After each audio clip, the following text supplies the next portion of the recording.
I'm not going to dance. All right, we're not going to dance this time. We're trying new things. Hi there. Hi. I'm Tish. I'm Lily. Together we are Haunted Housewives. And we are here at the official kickoff for spooky season on October 1st, when we're filming this, to continue our series on Haunt Season 2025, which is something old, Something new. something bloody. Something boo.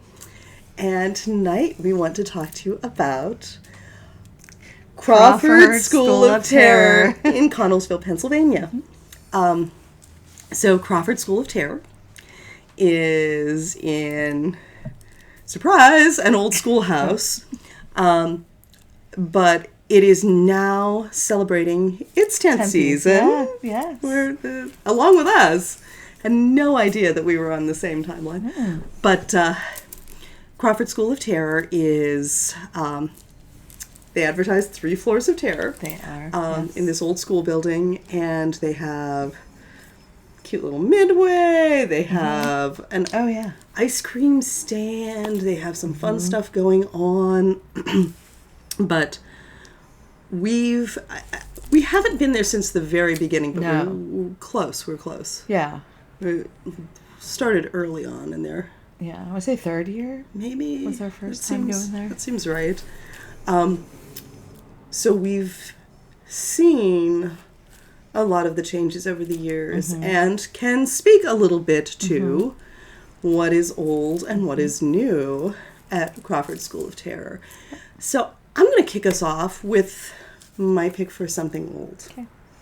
And that is the story.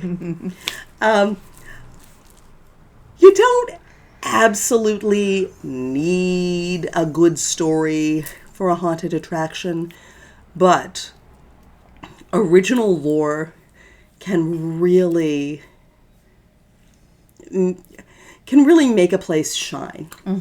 And Crawford School of Terror has an origin story. They do. That they incorporate into the haunted attraction. And if you're going to visit the school, I would encourage you to go to their website and read the lore. Yes.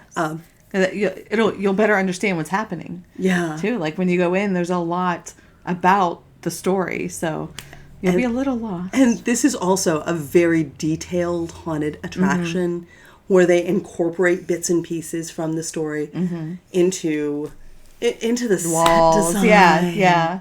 Yeah, I guess you won't be lost. You just won't know what that means. Yeah. It has more meaning. It has more resonance if you read all this stuff. It's at a deeper level. Let's analyze this. But the story behind Crawford School of Terror is that this young schoolgirl, Margaret, fell in love with her handsome teacher, Mr. Thompson. And she started leaving him little love notes, little poems. Margaret also fancied herself something of a writer, so, I sympathize with my girl Margaret. But Margaret was leaving poems for her teacher and figured out that, alas, her teacher was not going to do anything stupid and inappropriate, and he had fallen in love with another teacher at the school, Miss McGill. And they were, in fact, seeing each other, and I think in the language of the 40s and 50s, they were sweet on each other. Margaret did not take this well because Margaret's nuts. Just a little. Let's just establish this as a ground rule. Margaret's crazy. So she decides that she is going to take out her rival, and she apparently murders Miss McGill and leaves a series of notes for Mr. Thompson, telling him where she's left various parts of Miss McGill. Ew. And nobody knows what's happened to Miss McGill. She's effectively just disappeared. Yeah. He's distraught. People in the community blame him for Miss McGill's disappearance. They think that, he did something to disappoint her and she vanished. Margaret also disappears. When someone goes to check with, I think it's her grandparents tell them, well, Margaret's not here. She hasn't been here for a while. Mm-hmm. She was living with us after her parents died in that terrible fire last year. Margaret's nuts.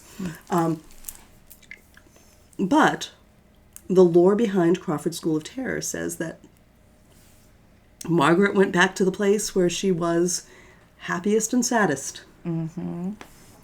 She went back to the school and hid herself in the walls. And that's where she remains. She's stayed there till this day. Yep. And she has cursed the building, cursed anybody who happened to be stuck there when she finally vanished. And the entire building is kind of under this malevolent spell. But you'll see bits and pieces of this story in the haunted attraction. You'll see Margaret's poems written on the blackboards in some of the classrooms. You'll see missing posters for Miss McGill. Yep. A shrine to Margaret. There's a shrine to Margaret in one of the restrooms. There are lots of references to this story, and it's just a beautifully done, creepy bit of lore.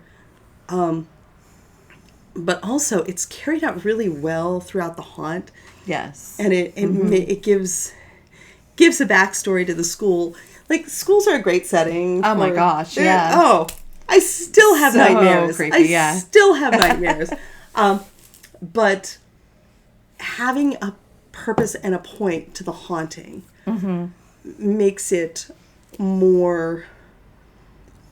sharper, it makes it more frightening, I think. Yeah. And if you know the story, you can follow it along. Yeah, you can notice little things in the haunt.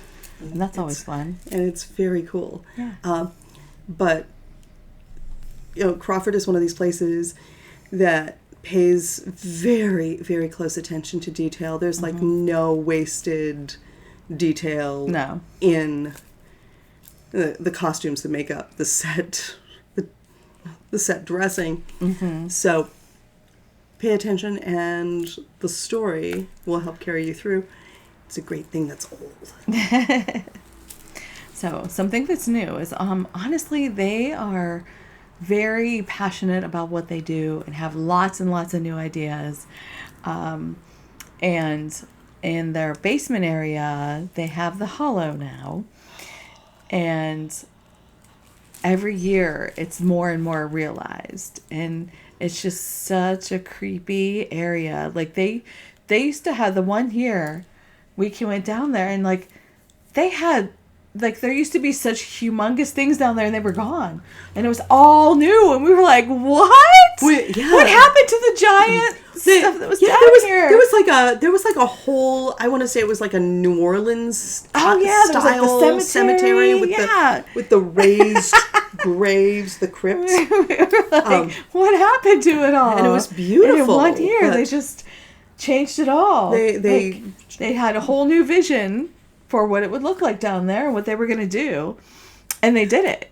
And every year it's more and more, and there are new things, and it's just so cool. Yeah, you walk into like the slaughterhouse area, there's tools on the walls, there's these huge tables, the cabin where this redneck family lives looks like this grungy old cabin. Yes. It's really well done. It's not, super pretty or clean.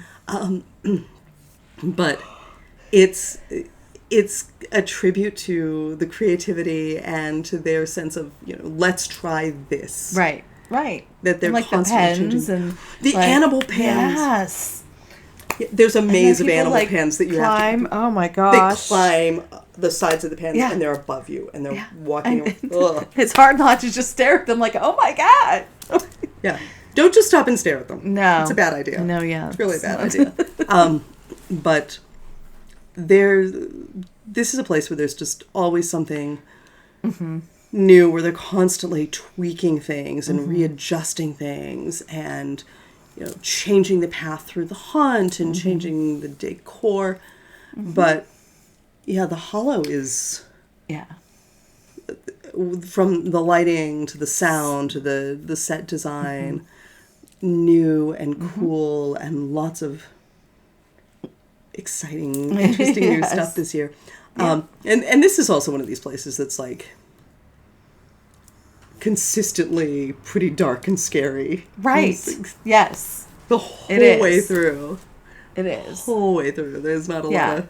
Yeah. For somebody who's afraid in haunts, like I would second guess, like, how scared are you? Because they got some creepy stuff in there. Mm-hmm. And creepy actors and a very creepy environment. Mm-hmm. Yeah, in multiple areas. I'm like, the chairs, the lockers. I'm like, the library shelves. The hand coming out of the ceiling.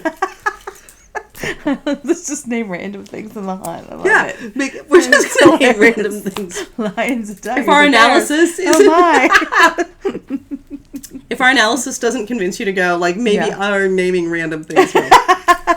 But, anyway. Just be careful when you're going through the dark halls. I feel so bad. I'm so sorry.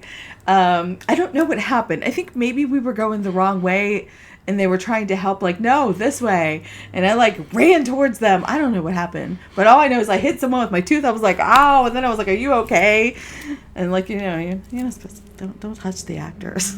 Especially with your teeth. But, like... I can't believe that this is a PSA. I felt so bad. I was all like,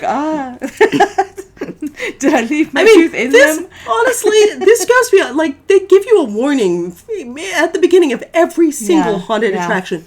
Don't touch the actors. Don't touch the actors. Don't run. Touch the actors. No running. Because probably what happened. I most likely... It probably never occurred to them to say, don't bite any of the actors. Don't come running at me with your mouth wide open.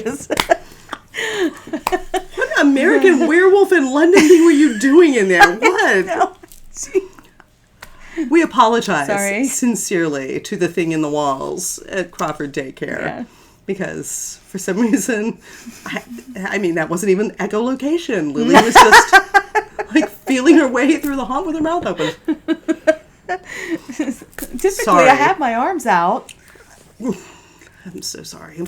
Anyway, don't do that when you go to Crawford. Don't do that. Don't do that. Learn from our mistakes. And if you go there, tell us what you thought. If there's a place we need to visit, drop it in the comments, and we will see you next time. Bye.